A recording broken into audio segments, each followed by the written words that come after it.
दोस्तों आज की वीडियो में मैं कवर करने जा रहा हूं शेक्सपियर का एक बहुत ही खूबसूरत सा प्ले रोमियो एंड जूलियट। इस प्ले का पूरा नाम है the most excellent and lamentable tragedy of Romeo and Juliet, जिसे अर्ली मिड 1590 के आसपास लिखा गया था और 1597 में इसको पब्लिश करवाया गया। इसका स्टाइल या फिर कह लो शैली जो है वो है ट्रेजिक ड्रामा, और इसी के साथ साथ इस प्ले की सेटिंग जो रखी गई है वो है इटली का एक शहर वेरोना। मैं बात करूं इस प्ले की स्टोरी की तो बहुत ही अच्छी स्टोरी है दोस्तों, आपको पसंद आएगी। खासतौर पे उन लोगों को तो पसंद आएगी जिन लोगों को लव स्टोरीज देखना बहुत पसंद है। तो दोस्तों अब मैं ज्यादा टाइम ना वेस्ट करते हुए शुरू करना चाहूंगा आज की हमारी video Romeo and Juliet by William Shakespeare. Let's begin. सबसे पहले हम लोग इस कहानी के कैरेक्टर्स समझेंगे जिससे हमें कहानी समझने में आसानी होगी। दोस्तों ये स्टोरी दो खानदानों या फिर कह लो दो फैमिलीज की लड़ाई है। पहले मॉन्टेग्यूज और दूसरे कैपुलेट्स। तो इन्हीं दोनों फैमिलीज के हम लोग कैरेक्टर समझते हैं। सबसे पहले रोमियो, ये एक 16 साल का नौजवान लड़का है मॉन्टेग्यू फैमिली का। इसे एक जूलियट नाम की लड़की से प्यार हो जाता है जो कि कैपुलेट फैमिली से है। ये एक 13 साल की लड़की है। इस जूलियट की एक नर्स है जो कि इसकी मां से भी ज्यादा इससे क्लोज है, मतलब कि जूलियट को उस नर्स ने पाल पोस के बड़ा किया है। मॉन्टेग्यू फैमिली के हेड हैं खुद रोमियो के फादर जो कि कैपुलेट फैमिली के सबसे बड़े दुश्मन हैं। इनकी वाइफ है लेडी मॉन्टेग्यू जो कि रोमियो की मदर है। वैसे ही कैपुलेट फैमिली के हेड हैं जूलियट के फादर कैपुलेट, और ये मॉन्टेग्यूज के सबसे बड़े दुश्मन हैं। इनकी वाइफ लेडी कैपुलेट, ये जूलियट की मां है और कैपुलेट की पत्नी है। लेडी कैपुलेट ने अपनी बेटी जूलियट की सारी जिम्मेदारी एक नर्स को दे रखी है। मैंने आपको बताया था एक नर्स ने जूलियट को पाल पोस के बड़ा किया है। अब यहां तक कैरेक्टर समझ में आ गए, हीरो हीरोइन और उनके पेरेंट्स। अब इन दोनों फैमिलीज में बेनवोलियो ये मॉन्टेग्यूज का भतीजा है, यानी कि रोमियो का कजन है, इस परिवार का भतीजा है। वहीं कैपुलेट्स का भी एक भतीजा है, यानी कि जूलियट का भी एक कजन है, नाम है उसका टाइबल्ट। इसके अलावा रोमियो का एक दोस्त है मर्क्यूशियो नाम का। ये रोमियो का बहुत ही क्लोज फ्रेंड है।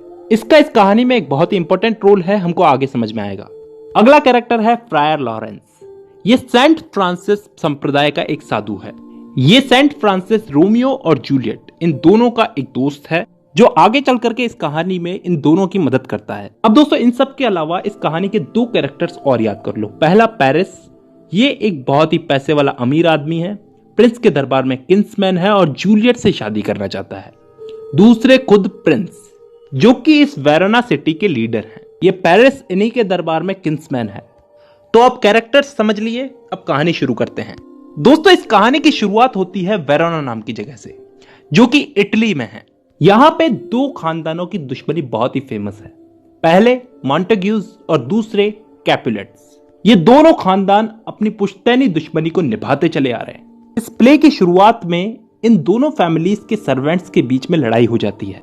तब बेनवोलियो जो मॉन्टेग्यू फैमिली का एक मेंबर है इस लड़ाई को रोकने की कोशिश करता है, लेकिन टाइबल्ट बेनवोलियो से लड़ने लगता है।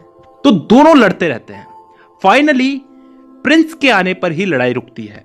प्रिंस ने उन दोनों फैमिलीज को चेतावनी दे दी कि अगर ऐसा दोबारा हुआ तो तुम्हारे लिए अच्छा नहीं होगा, दोनों फैमिलीज के लिए अच्छा नहीं होगा।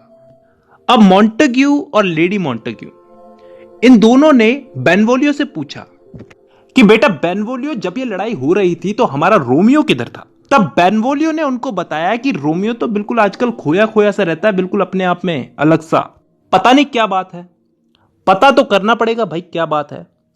तो रोमियो ने बेनवोलियो को अपनी इस हालत की वजह बताई कि रोमियो जो है वो आजकल एक रोसलिन नाम की लड़की है उसके साथ प्रेम में है। वन साइडेड लव, मतलब रोसलिन जो है वो बदले में रोमियो को प्यार नहीं देती। तब बेनवोलियो ने उससे प्रॉमिस किया कि मैं तुम्हें उस लड़की को बुलाने में मदद करूंगा। वही कहानी में दूसरी तरफ काउंट पेरिस ने कैपुलेट फैमिली के हेड कैपुलेट से कहा कि मैं तुम्हारी इकलौती बेटी जूलियट से शादी करना चाहता हूं। तो कैपुलेट इस काउंट पेरिस से कहता है कि सर आप कुछ समय का इंतजार कीजिए क्योंकि जूलियट अभी कुल 13 साल की है। आप एक काम कीजिए, आप रात को दावत पे आइए हमारे घर में, वहीं आपको जूलियट से मिलवा दिया जाएगा, वो भी आपको देख लेगी तो खुश हो जाएगी। अब दोस्तों कैपुलेट फैमिली का एक नौकर है जो दावत में इनवाइट करने के लिए जो मेहमान थे उनकी लिस्ट हाथ में लिए टाउन में घूम रहा है। कि भाई किस किस को पार्टी में इनवाइट करना है, उनको इनविटेशन दे के आऊं। कैपुलेट फैमिली के घर में आज रात को दावत जो है, तो वो नौकर लिस्ट हाथ में लिए पूरे टाउन में घूम रहा था। लेकिन प्रॉब्लम ये थी कि उस बेचारे को पढ़ना नहीं आता था। अब इसने बेनवोलियो और रोमियो को रोका हेल्प के लिए, तो उन दोनों ने लिस्ट ली उसकी हेल्प के लिए। तो रोमियो ने उस लिस्ट में रोसलीन का नाम देखा, वो एक्साइटेड हो गया। तो अब क्या था, इनकी भी प्लानिंग हो गई पार्टी में जाने के लिए। अब वहां दूसरी तरफ जूलियट, उसकी मां और उसकी नर्स, तीनों इस बात पर चर्चा कर रहे थे कि काउंट पेरिस आज हमारी पार्टी में आ रहे हैं। उन दोनों ने जूलियट को यह भी बताया कि काउंट पेरिस बहुत ही अच्छे आदमी हैं, बहुत तारीफ कर रहे थे उसकी कि काउंट पेरिस ऐसे हैं, काउंट पेरिस वैसे हैं, पता नहीं कैसे कैसे हैं। तो जूलियट क्या है, मिलने के लिए तैयार हो गई कि ठीक है मिल लेते हैं। वहां पर रोमियो, बेनवोलियो और मर्क्यूशियो, ये तीनों जने, ये तीनों दोस्त हैं। मर्क्यूशियो मैंने आपको बताया इसका दोस्त है रोमियो का। ये तीनों जने मास्क पहन करके पार्टी में घुस गए। पार्टी में जाते ही रोमियो ने जूलियट को देखा तो वो सब कुछ भूल गया, यहां तक कि रोसलाइन को भी, जिसके चक्कर में वो इस पार्टी में आया था, क्योंकि अब उसे जूलियट अच्छी लगने लगी थी। जूलियट से उसको प्रेम हो गया था। अब इस फैमिली का लड़का टाइबल्ट, इनका भतीजा, इससे रोमियो की आवाज पहचान ली कि ये रोमियो मास्क पहन करके हमारी पार्टी में घुस आया है, हमारे घर की पार्टी में। तो इसने कैपुलेट को जाकर के बोल दिया। कैपुलेट ने इसको बोला कि इसे जाने दो, मैं इस पार्टी में लड़ाई झगड़ा नहीं चाहता। अब जब दूसरी तरफ रोमियो जूलियट के साथ प्रेम में पड़ चुका है, तो पार्टी में ही उसका हाथ पकड़ लिया और उसके साथ पोएट्रीज में बहुत सारी बातें की, यहां तक कि उसने तो जूलियट को किस करने की भी कोशिश की। अब इस चीज का सीधा साधा मतलब तो यह निकलता है कि जूलियट को भी रोमियो पसंद आ गया है। लेकिन उन दोनों बेचारों के प्रेम में सबसे बड़ी बाधा थी उनके परिवार की आपसी दुश्मनी। लेकिन उन्हें इस बात की भी कोई परवाह नहीं थी। पार्टी के बाद में रोमियो अपने दोस्तों को लेकर के जूलियट के घर के बाहर गया और एक दीवार पर चढ़ गया उसे देखने के लिए। अब वहां क्या होना था, वही प्यार भरी बातें, मैं तुम्हें बेहिंता प्यार करता हूं, करती हूं, वगैरह वगैरह। अब रोमियो अपने दोस्त फ्रायर लॉरेंस के पास गया। उसने फ्रायर लॉरेंस से अपनी और जूलियट की शादी की बात की कि क्या तुम हम दोनों की शादी करवा सकते हो। तो फ्रायर लॉरेंस को रोमियो की यह बात सुनकर के थोड़ा सा अजीब लगा कि कुछ समय पहले तो रोमियो किसी और लड़की रोसलीन के लिए रोता था और आज ये जूलियट। लेकिन वो ये शादी करवाने के लिए एग्री हो गया क्योंकि उसे लगा कि ये शादी से उन दो दुश्मन खानदानों में कुछ शांति आएगी। अब क्या होता है, रोमियो के दोनों दोस्त उसे बताते हैं कि टाइबल्ट जो है वो तुम्हें लड़ाई के लिए चैलेंज कर रहा है। टाइबल्ट जूलियट का कजन, ठीक है ना, लेकिन रोमियो फिलहाल इससे लड़ना नहीं चाहता। अब रोमियो जूलियट की नर्स से कहता है कि तुम जूलियट को इस जगह पे भेज देना, मैं इंतजार करूंगा और वहीं हम दोनों शादी कर लेंगे। अब रोमियो के कहे अनुसार जूलियट वहां पहुंच गई और फ्रायर लॉरेंस ने इन दोनों की शादी करवा दी। अब दोस्तों इस टाइबल्ट ने रोमियो को ढूंढ लिया और इससे लड़ने लगा। लेकिन रोमियो इससे लड़ना नहीं चाहता था क्योंकि उसे लगता था कि ये जूलियट का कजन है और इसे मारना ठीक नहीं होगा। अब रोमियो ने उस पर कोई हाथ वाथ नहीं उठाया, लेकिन ये मर्क्यूशियो जो है ना, ये इस टाइबल्ट से लड़ पड़ा। तो रोमियो ने उसे छुड़ाने की बहुत कोशिश की, लेकिन टाइबल्ट ने जो है रोमियो के दोस्त मर्क्यूशियो पे अपनी तलवार से उसे घायल कर दिया और वहां से भाग गया। अब रोमियो ने गुस्से में क्या किया, टाइबल्ट को मार दिया। गुस्से में उसने जूलियट के कजन को मार दिया और वहां से भाग गया। अब यह सब हो जाने के बाद में वहां पे प्रिंस आए। तो बेनवोलियो ने प्रिंस को सारी घटना बताई कि ऐसा ऐसा हुआ था और गलती से रोमियो के हाथों से टाइबल्ट का मर्डर हो गया। तब प्रिंस ने यह डिक्लेयर कर दिया कि रोमियो को वेरोना से बैनिश किया जाता है, उसको बाहर निकाला जाता है, तड़ीपार किया जाता है। आज के बाद वो यहां पे वापस ना आने पाए। वहां जूलियट रोमियो का बेसब्री से इंतजार कर रही थी। तब जूलियट के पास उसकी नर्स आई और आकर के बताया कि आपकी कजन टाइबल्ट का रोमियो ने मर्डर कर दिया है और वहां से भाग गया है और उसको प्रिंस ने वेरोना से बैनिश कर दिया है। जूलियट ये सब बात सुनकर अभी भी रोमियो का सपोर्ट कर रही है, उसकी साइड ले रही है कि कुछ ना कुछ तो टाइबल्ट ने भी किया होगा, तभी जाकर के उसको रोमियो ने मारा। वो अपनी नर्स को कहती है कि रोमियो के पास जाओ और उसे कहो कि मैं उसका इंतजार कर रही हूं, वो मेरे पास आए। अब वो प्रिस्ट, वो पुजारी फ्रायर लॉरेंस, जिसने रोमियो और जूलियट की शादी करवाई थी, उसने रोमियो को बताया कि तुम्हें बैनिश कर दिया गया है रोमियो, तुमने जो टाइबल्ट का मर्डर किया है ना, उस जुल्म में तुम्हें यहां से इस शहर को छोड़ के जाना होगा। तब रोमियो बड़ा परेशान होता है, बड़ा दुखी होता है। वो खुद को मारने की कोशिश करता है, तभी जूलियट की भेजी हुई नर्स उसके पास आती है और बोलती है कि जूलियट तुम्हारा इंतजार कर रही है रोमियो। अब फ्रायर लॉरेंस भी रोमियो से कहता है कि मैं तुम्हारी कुछ मदद करने की कोशिश करूंगा, तुम खुद को मारना मत। तुम एक काम करो, कल सुबह माउंटुआ पहुंच जाना और वहां पे मेरे मैसेज का इंतजार करना। वहां दूसरी तरफ जूलियट की फैमिली ने भी ये डिसाइड कर लिया था कि हम 3 दिन के अंदर अंदर जूलियट की शादी काउंट पेरिस से करवाई देंगे। लेडी कैपुलेट ने जूलियट से कहा, मतलब कि उसकी मां थी जूलियट की, उसने जूलियट से कहा कि तुम्हें काउंट से शादी करनी होगी। तब जूलियट ने इस बात का विरोध किया, उसने मना कर दिया। तो इस बेचारी को धमकियां मिलने लग गई कि तुमने ऐसा किया तो ऐसा कर देंगे, वैसा किया तो वैसा कर देंगे, तुम्हें काउंट पेरिस से शादी करनी होगी। अब जूलियट के पास कोई विकल्प नहीं था, वो फ्रायर लॉरेंस के पास गई। उसने फ्रायर लॉरेंस से रिक्वेस्ट की कि मुझे इस प्रॉब्लम से बाहर निकालो, अगर तुमने मुझे इस प्रॉब्लम से बाहर नहीं निकाला तो मैं खुद को मार लूंगी। अब फ्रायर लॉरेंस का भी फर्ज बनता था कि वो जूलियट की मदद करे। तो उसने जूलियट को एक शीशी में ड्रग दे दिया और कहा कि इसे तुम अपनी वेडिंग की 1 रात पहले खा लेना। इसे खाने के बाद ऐसे लगेगा, 42 घंटों तक ऐसे लगेगा जैसे तुम मर चुकी हो।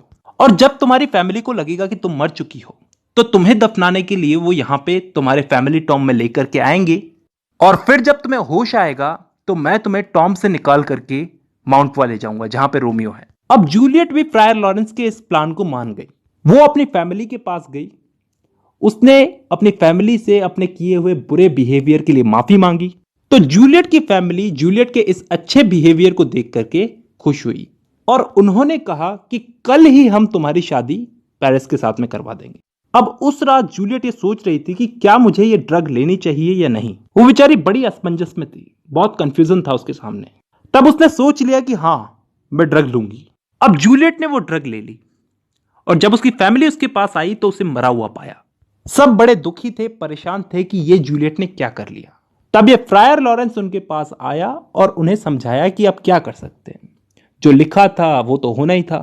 मुझे यकीन है कि जूलियट अब जहां भी होगी बहुत खुश होगी। वो लोग जूलियट को दफनाने के लिए ले जाने की तैयारी करने लगे। वहां दूसरी तरफ माउंटुआ में रोमियो के एक नौकर ने उसको आकर के बताया कि जूलियट की डेथ हो चुकी है। रोमियो ये सब बर्दाश्त नहीं कर सका, उसने कहा कि अब मैं भी मरना चाहता हूं।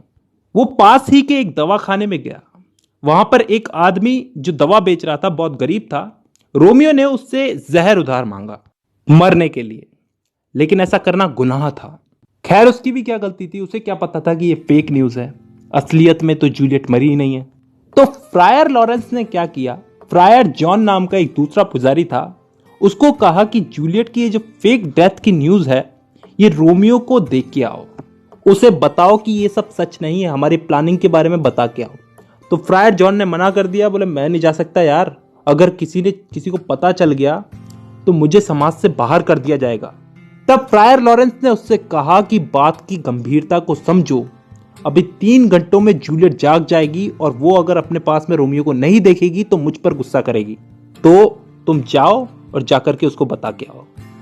अब वहां दूसरी तरफ काउंट जो था, काउंट पेरिस, जिससे जूलियट की शादी होने वाली थी, वो जूलियट की ग्रेव पर आया। वो अपने साथ में फ्लावर वगैरह लाया था। अब वहां पे रोमियो आ गया जूलियट की कब्र के पास, ये सोचकर कि आखिरी बार जूलियट को देख लूं, उसके बाद जहर पी करके मर जाऊंगा। जैसे ही वो वहां पे पहुंचा तो काउंट ने अपने आप को छुपा लिया। तब रोमियो ने जूलियट को कब्र से बाहर निकालना शुरू किया। काउंट ने मौका देख करके उस पर हमला कर दिया। मैंने आपको बताया था ये रोमियो के वहां आते ही छुप गया था, तो इसने हमला कर दिया। तो रोमियो ने कहा कि मेरी तुमसे कोई दुश्मनी नहीं है, तुम क्यों बिना मतलब के उलझ रहे हो। अब वो माने ही नहीं, जबरदस्ती रोमियो से लड़ रहा था, तो रोमियो ने उसे मार दिया। मारना ही पड़ा, क्या करता। तो उसे मारने के बाद वो जूलियट के पास गया और रोने लगा। तो फाइनली रोमियो ने आखिरी बार जूलियट को देखा और उसे किस किया, उसके बाद वो मर गया जहर पी के। अब जब जूलियट को होश आया तो उसने देखा कि रोमियो मरा पड़ा है। फ्रायर लॉरेंस भी वहां पे पहुंच चुका था, तो उसने जूलियट को सब कुछ बता दिया कि ऐसा ऐसा हुआ है। तो जूलियट बेचारी रोमियो की मौत बर्दाश्त नहीं कर सकी, उसने भी खुद को मार दिया। पास में एक चाकू पड़ा था जिससे खुद को मार लिया उसने। और उन दोनों की डेथ के साथ ही वहां पे बहुत सारी भीड़ जमा हो गई। प्रिंस भी वहां पे पहुंचे। फ्रायर लॉरेंस ने प्रिंस को सब कुछ बताया कि ऐसा ऐसा हुआ था सर, और इन दोनों खानदानों की आपसी दुश्मनी से इन दोनों को बेचारों को अपनी जान देनी पड़ी। प्रिंस ने उन दोनों खानदानों को, उन दोनों फैमिलीज को कहा कि तुम सब सजा के लायक हो। उन दोनों फैमिलीज ने अपनी गलती मानी और अंत में यह फैसला किया गया कि रोमियो और जूलियट इन दोनों की एक गोल्डन मूर्ति बनवाई जाएगी, जिससे आने वाली जनरेशन इनकी इस महान प्रेम कहानी के बारे में जान सके। और इसी के साथ साथ ये कहानी खत्म होती है।